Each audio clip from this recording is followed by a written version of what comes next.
ವಿನಯ್ ಕುಮಾರ್ಗೆ ಬೆಂಬಲಿಸಿದ ಸಂತೆಬೆನ್ನೂರು ಹಿರಿಯ ಮುಖಂಡರು ಹಾಗೂ ಎಪಿಎಂಸಿ ಮಾಜಿ ಅಧ್ಯಕ್ಷರು ಎಂ ಸೈತಪ್ಪ ಹಾಗೂ ಅವರ ಬೆಂಬಲಿಗರು ಕಾಂಗ್ರೆಸ್ಗೆ ಮತ್ತೆ ಬೆಂಬಲ ಸೂಚಿಸಿದರು.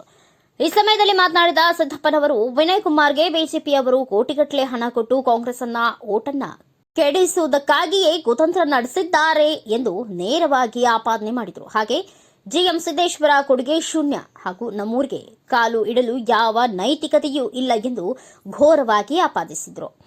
ಮಲೇಷಿಯಾದಿಂದ ಅಡಿಕೆ ತರಿಸಿ ಸ್ಥಳೀಯ ರೈತರಿಗೆ ಅನ್ಯಾಯ ಮಾಡುತ್ತಾರೆ ಎಂದು ಸಿದ್ದೇಶ್ವರ ವಿರುದ್ಧ ಕಿಡಿಕಾರಿದರು. ಚುನಾವಣೆ ಬಹಳ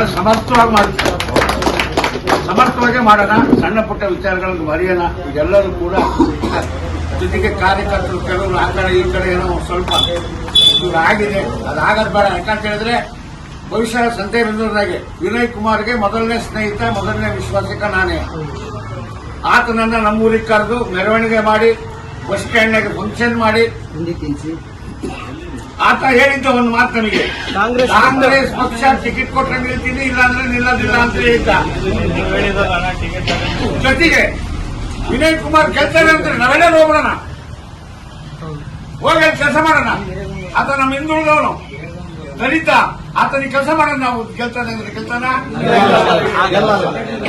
ಬಿಜೆಪಿಯವರು ಕಾಂಗ್ರೆಸ್ ಮತಗಳನ್ನ ಹೊಡೆದು ಸುಮಾರು 10 ಕೋಟಿಯಷ್ಟು ಹಣವನ್ನು ವಿನಯ್ ಕುಮಾರ್ಗೆ ಕೊಟ್ಟು, ನೀನು ಬೇರೆ ಯಾರ್ದು ಓಟ್ ತಗೋಬೇಡ, ಮುಸ್ಲಿಮ್ದು, ಕುರುಬರ್ದು, ಹಿಂದೂದವ್ರದ್ದು ಓಟ್ ನೀನು ತಗೊಂತ ಹಚ್ಚಿರ ಅಂತ ಒಂದು ಕುತಂತ್ರ ಇದು.